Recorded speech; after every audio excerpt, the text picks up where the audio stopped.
You're in the middle of a crisis and everyone is looking at you.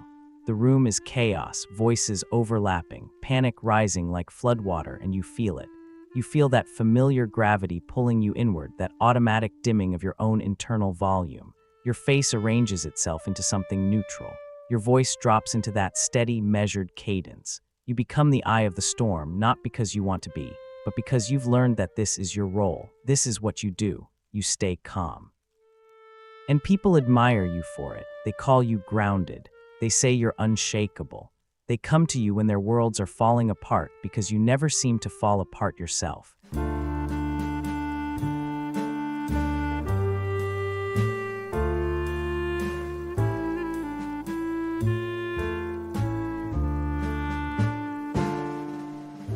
But here's what they don't see: the way your chest tightens when you're alone. The way you lie awake at 3 in the morning, replaying conversations, wondering if you're even allowed to feel what you're feeling. The way you've become so good at staying calm that you've forgotten what it feels like to be anything else. You see, there's a difference between someone who has achieved genuine equanimity, true inner peace, and someone who has simply learned to perform emotional absence. And if you're reading this, if these words are landing somewhere deep in your chest, you already know which one you are. This is the core paradox, the very skill that made you valuable, that made you indispensable, that kept you safe in environments where emotions were dangerous. This skill has now become your prison. You learned early that your calmness was rewarded, that your steadiness made you lovable, that your ability to regulate yourself meant others didn't have to regulate themselves around you. And so you perfected it. You became the person who never breaks, except you're not unbreakable. You're human. And beneath that carefully maintained surface, there's an ocean of unfelt feelings, unspoken needs, and unexpressed rage that has nowhere to go but inward. The always calm person is not at peace. They are at war with their own humanity, and that war is exhausting. Let's talk about what's actually happening in the nervous system of someone who is always calm. Because this isn't just a personality trait, it's a neurobiological adaptation. When a child grows up in an environment where emotional expression is met with punishment, withdrawal, or instability, the brain does what it does best: it adapts. It learns that emotional restraint equals survival. This process is called affect regulation, but in this case, it's hyperregulation. Emotional suppression that becomes so automatic it operates below conscious awareness. The amygdala, your brain's threat detection system, learns to flag your own emotions as dangerous. Your prefrontal cortex, the executive control center, becomes overdeveloped in its ability to override emotional impulses. You essentially train your brain to treat your feelings the way a body treats a foreign invader. Something to be contained, controlled, and ultimately eliminated. Think of it like this: imagine your emotional system as a river. A healthy river flows. Sometimes it's turbulent, sometimes it's gentle, but it moves.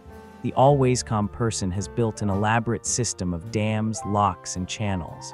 The water doesn't flow freely, it's redirected, contained, made predictable.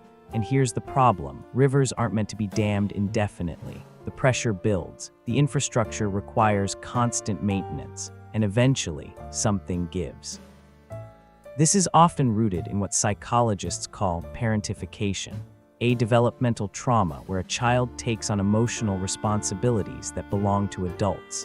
Maybe you were the steady one while your parents fought. Maybe you learned that your emotional needs added to an already overwhelmed caregiver's burden. Maybe you watched a sibling get punished for expressing what you felt, and you learned to keep it inside. Whatever the origin, the message was clear: your calmness makes life easier for everyone. Your emotions make things worse.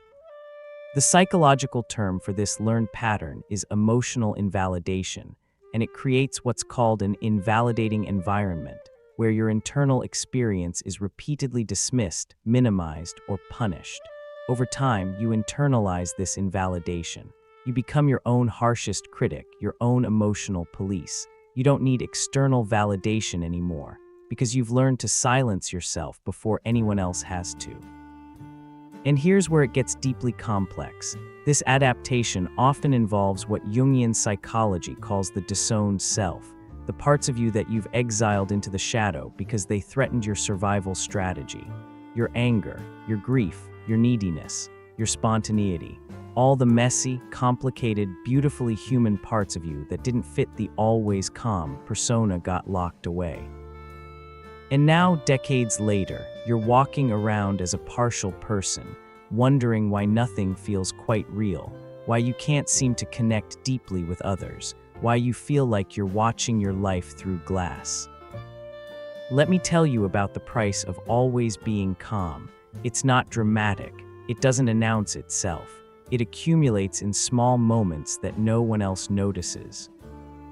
It's the way you say, "I'm fine," automatically, even when your world is crumbling, because the alternative, admitting you're not fine, feels like a betrayal of who you're supposed to be. It's the way you experience grief not as a breaking down, but as a shutting down, as if sadness itself is something to be managed rather than felt. It's the relationships where people love your stability but never really know you, where intimacy stops at the point where your real, unedited self would have to show up. The always calm person pays in invisible grief, the mourning of a self that never got to exist. There's a profound loneliness in being the person everyone relies on but no one worries about. You become functionally isolated, surrounded by people but profoundly unseen. Because to be seen would require being vulnerable, and vulnerability contradicts the very foundation of your coping strategy. Carl Jung understood this deeply when he wrote, "The privilege of a lifetime is to become who you truly are." But what happens when becoming who you truly are means dismantling the persona that kept you alive? What happens when your authenticity feels like a threat to your survival? This is the philosophical weight of being always calm. You've sacrificed realness for safety, and now you're safe but not real. You've traded your full humanity for a version of yourself that's acceptable, manageable, non-threatening. And the tragedy is that this trade was never fair. You were a child when you made it. You didn't know you were signing away your birthright to feel, to need, to break down and be held in your breaking. The core fear driving this pattern is not the fear of emotion itself, it's the fear of what emotion represents. Emotion means need. Need means dependency. Dependency means the possibility of abandonment. And abandonment, to the part of you that learned to be calm, equals annihilation. So you've built your entire adult life around avoiding that annihilation by preemptively abandoning yourself. You leave yourself before anyone else can leave you. You deny your needs before anyone else can deny them. This is why rest feels impossible, why relaxation feels like negligence, why doing nothing feels like dying. Because if you're not actively maintaining the dam, if you're not vigilantly controlling the narrative, the flood might come. And you've spent so long believing that the flood would destroy you, that you can't imagine it might actually cleanse you. Now let's talk about what this looks like in adult life, because these patterns don't stay abstract. They show up everywhere, in ways that seem unrelated until you see the thread connecting them. You might be someone who excels in crisis but falls apart in peace. The moment things stabilize, the moment there's no emergency to manage, you feel anxious, untethered, purposeless. You've organized your entire nervous system around being needed in chaos, so calm feels like obsolescence. Some people unconsciously create drama just to return to the familiar territory of being the steady one. You become an adult who struggles with anger in particular, not because you don't feel it, you do, constantly, but because anger was the most dangerous emotion to express as a child. So it gets transmuted, it becomes passive aggression, it becomes chronic fatigue, it becomes perfectionism or people-pleasing or a pervasive sense of resentment that you can't quite name. You might even pride yourself on never getting angry, not realizing you're describing dissociation, not mastery. You might find that people confuse your calmness with coldness. Partners complain that you're emotionally unavailable or hard to read. They feel shut out, and you feel confused because you think you're being stable, reliable, present. But stability without emotional transparency isn't intimacy, it's performance. You're there, but you're not really there. You're managing the relationship more than experiencing it. You become someone who compulsively takes care of others but can't receive care yourself. The moment someone tries to take care of you, it triggers something visceral: shame, anxiety, the urge to minimize or deflect. Because being cared for requires admitting need, and admitting need contradicts your entire survival strategy. So you stay in the helper role, the giver role, the strong one, even when you're depleting yourself to nothing. You might experience your body as a stranger, because emotional suppression doesn't make emotions disappear, it makes them somatic. Your calmness is psychological, but your body is keeping the score. Chronic tension, digestive issues, migraines, insomnia, autoimmune conditions. Your body becomes the repository for everything your mind won't process, and you treat these symptoms as mechanical problems to be solved rather than messages to be heard. You become an adult who sabotages your own success. Not obviously, not dramatically, but subtly. You might procrastinate on the final step of important projects. You might choose partners who are emotionally unavailable. You might stay in jobs that underutilize you. Because success, true success, would mean being visible, being celebrated, being the center of attention. And some part of you learned that taking up space is dangerous. You might find yourself drawn to philosophy, psychology, spirituality, any framework that explains human suffering from a distance. You can analyze everyone else's patterns with stunning clarity, but when it comes to your own pain, there's a blind spot. You intellectualize rather than feel. You understand the theory of emotions without actually experiencing them. You become an expert on the human condition while remaining alien to your own humanity. Here's what's critical to understand. These are coping strategies, not your true personality. The real you, the one beneath the calmness, is not inherently emotionless or disconnected or self-sufficient. That's the adaptation. That's the armor. And the first step toward healing is not to fix yourself because you're not broken. The first step is to witness what happened. To stop gaslighting yourself with narratives like, "I'm just naturally calm," or "I don't need as much as other people," and to tell yourself the truth. I learned to be this way because it wasn't safe to be any other way. So how does someone who is always calm learn to be human again?